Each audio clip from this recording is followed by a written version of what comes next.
The Pacific Ocean looks calm from above, endless blue, peaceful, silent. But that calm is a lie, because beneath that glassy surface lies one of the most unforgiving environments on Earth, a place where time works against you, where dehydration comes faster than fear, and where death doesn't rush, it waits. On a routine naval mission that was never meant to become history, 3 U.S. Navy pilots vanished into the Pacific Ocean. No mayday that anyone could respond to in time. No dramatic explosion caught on camera, just silence. And when they finally hit the water, they learned the truth no survival manual can fully prepare you for. Sharks were only the beginning. This is not just a story of a crash. It's a story of endurance, psychological warfare, hallucinations, predators, and the thin line between hope and madness. The flight was routine. The kind of mission Navy pilots train for thousands of times before ever touching combat airspace. 3 pilots. 1 formation. A long stretch of Pacific below them. Empty, indifferent, vast. Weather reports showed light turbulence, nothing extreme. Fuel levels were well within safety margins. Navigation systems were functioning normally. There was no reason to expect disaster. But the Pacific doesn't need a reason. At cruising altitude, one aircraft began to experience mechanical instability. Not catastrophic, not yet, but enough to disrupt formation discipline. The lead pilot adjusted course. Seconds later, the second aircraft reported fluctuating instruments. And then it happened. A sudden system failure, cascading, fast, merciless. The cockpit alarms didn't scream. They stacked. Altitude loss, control degradation, fuel imbalance. The pilots had less than a minute to decide. They didn't have time to argue. They didn't have time to hesitate. They ejected. Ejecting over land is dangerous. Ejecting over the ocean is worse. The water doesn't behave like water when you hit it at speed. It behaves like concrete. One by one, parachutes snapped open against the wind. The pilots descended into a blue world that suddenly felt infinite. Then came impact. The shock knocked the breath out of their lungs. Salt water rushed into their mouths, noses, eyes. For a moment, instinct failed. Panic took over. Training saved them. They released harnesses, surfaced, and inflated life rafts. The wreckage was gone. The planes had already disappeared into the depths. What remained was 3 men, floating in the largest ocean on Earth. And then the fins appeared. It starts with shadows, dark shapes circling just beyond visibility. Not aggressive, curious. Sharks are not movie monsters. They don't attack immediately. They observe. The pilots had been trained for this scenario. But training doesn't stop your heart from racing when a dorsal fin cuts the surface 10 feet away. One pilot spotted the first fin and shouted. Another saw a second, then a third. They clustered their rafts together. A survival tactic meant to make them appear larger, less vulnerable. The sharks circled. Minutes passed. Then an hour. No attack came. But the psychological damage had already begun. Because sharks weren't the real threat. They were the warning. The sun rose higher. Heat settled in. The pilots rationed water immediately. Small sips, controlled breathing. The ocean offered water everywhere, but none they could drink. Salt burned their lips. Eyes swelled. Skin blistered. Darkness erased the horizon. Stars reflected off the water until up and down lost meaning. Every sound felt closer. Every splash sounded intentional. One pilot swore he heard something bump the raft. Another felt the water move beneath him.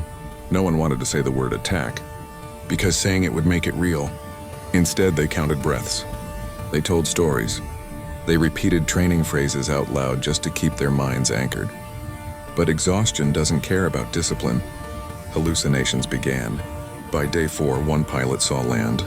Clear as day. Palm trees, sand, shade. He tried to stand. The others pulled him back just in time. There was no land. Just ocean. The human brain, deprived of water and sleep, will lie to survive. It offers comfort.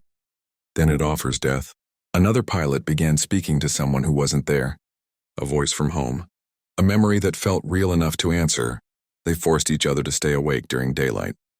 To speak constantly. To correct each other's reality. Because once one man slips too far, the others often follow. The sharks grew bolder. One brushed the raft. Another bumped it hard enough to shake the men inside. No bites, just pressure, testing. The pilots used reflective surfaces and splashed aggressively. A risky tactic, but necessary. For hours, the sharks stayed. Then suddenly they left. The ocean became quiet again. That silence was worse, because predators don't leave unless something else has changed. On the sixth day, one pilot stopped speaking. Not unconscious, just empty. Eyes open. No response. The others shook him. Yelled. Nothing. They believed he was gone. Then he faintly heard the sound of engines. At first, they thought it was another hallucination. Then the sound grew louder. A search aircraft. They activated flares with shaking hands. The plane circled once, twice, then dipped its wings. They were seen. The moment the rescue helicopter hovered above them, the pilots expected relief. Instead, they felt nothing. Their bodies were too weak to react. Muscles cramped, nerves misfired, and their minds struggled to accept that the nightmare was actually ending. When the rescue swimmers hit the water, even their voices sounded unreal, distant, warped like echoes from another life. One by one, the pilots were lifted out of the ocean. As their feet left the water, something strange happened. They didn't feel saved. They felt exposed, because the ocean had already taken something from them, something rescue couldn't give back. Aboard the rescue aircraft, medics immediately noticed something was wrong. Yes, dehydration was severe. Yes, sunburn and salt exposure were expected. But their eyes told a different story. One pilot couldn't stop shaking. Another stared at the floor, unmoving. The third asked the same question repeatedly. Are the sharks gone? Even though they were thousands of feet above the ocean. The medics exchanged looks. They had seen this before. Survival trauma. Back on land, the pilots were rushed into medical isolation. Not punishment, protection. Their immune systems were compromised. Their bodies were weak. But the real damage surfaced at night. One pilot woke up screaming, convinced the walls were water. Another refused to sleep unless light stayed on. The third demanded his bed be placed away from windows, so nothing can circle me. The sharks had never attacked, yet they had followed them home. Days later, the Navy began the investigation. Every crash has questions. Every question demands answers. The pilots sat in a white room under bright lights, their flight suits replaced by hospital clothing. Engineers, commanders, and analysts watched through glass. They were asked to describe the moment of failure. Their voices were steady. They were asked about eject procedures. Precise, professional. Then came the final question. What happened after you hit the water? Silence filled the room, because no flight manual prepares you to explain fear without shape. One pilot finally spoke. We weren't scared of dying. We were scared of being forgotten. The room went quiet. The investigation confirmed something terrifying. The aircraft failures were not caused by enemy action. Not sabotage, not pilot error. It was a rare, cascading mechanical failure. The kind that exists in probability charts, not expectations. Meaning one thing, this could happen again. And somewhere out there, another pilot could be drifting right now. The Navy survival manuals talk about rationing water. They talk about shark deterrence. They talk about signaling rescue aircraft. They don't talk about the moments between, the moments when your brain starts negotiating with death, when hallucinations feel kinder than reality, when the ocean feels like it's watching you, not hunting, just waiting. One pilot later said something that haunted his instructors. The sharks weren't trying to kill us. They were teaching us how small we were. The pilots returned home months later, to families who had aged 10 years in 6 days. Hugs felt unfamiliar. Beds felt unstable. Silence felt dangerous. One pilot quit flying altogether. Not out of fear, out of respect. Another returned to the cockpit but never flew over open ocean again. The third stayed in the Navy, eventually becoming a survival instructor. He taught new pilots one lesson above all else. Your worst enemy isn't the crash. It's what happens after, when you think no one's coming. People who hear this story always ask the same thing. Did the sharks attack? No, they didn't need to. Because survival isn't always about violence. Sometimes it's about presence. The sharks reminded them they were not in control. The ocean reminded them they were not important. Time reminded them they were not guaranteed tomorrow. And still, they lived. Surviving the ocean earns you headlines. Living afterward earns you scars. Long after the interviews ended and the rescue footage stopped playing, the pilots discovered a truth that almost every survivor learns too late. The body heals faster than the mind. Doctors cleared them physically within months. But psychologically, the Pacific never let go. One pilot later admitted he could no longer swim in pools. The echo of water against tile sounded too much like waves hitting rubber. Another couldn't drink plain water without nausea. His brain associated thirst with suffering. The third pilot, the instructor, carried the worst burden of all. He remembered everything. During therapy sessions, one question kept resurfacing. Why did we survive when others didn't? Because they all knew the truth. Not every pilot ejected successfully. Not every raft inflated. Not every signal was seen. They had floated above the graves of countless unknown airmen, men whose names were etched on walls, not remembered in stories. The ocean didn't choose them. It simply didn't finish them. And that thought haunted them. Weeks after the rescue, the pilots were shown recovered debris from the crash, twisted metal, a cracked instrument panel, a helmet visor scratched beyond recognition. One pilot froze. He recognized a dent in the fuselage. That dent meant the plane had stayed intact longer than expected. Meaning, if the failure had happened 30 seconds later, they would have reached a nearby shipping lane. 30 seconds. That realization crushed him. Survival stopped feeling like luck. It started feeling like theft. Psychologists studying ocean survival cases explain something disturbing. Humans are not designed for environments with no fixed horizon, constant motion, endless repetition, no sound variation. The Pacific strips away orientation. Your brain loses its anchors. Time stretches. Thoughts loop. Memories blur with hallucinations. That's why sailors throughout history believed in sea monsters. Not because they were stupid, because the ocean rewrites reality. Years later, one of the pilots was asked during a documentary interview, "Were you afraid of the sharks?" He paused, then said something that stunned the crew. "No, I was afraid of the moment they'd stop coming. Because as long as sharks circled, it meant the ecosystem was alive. Movement meant awareness. Silence meant something worse. It meant you had slipped out of the world."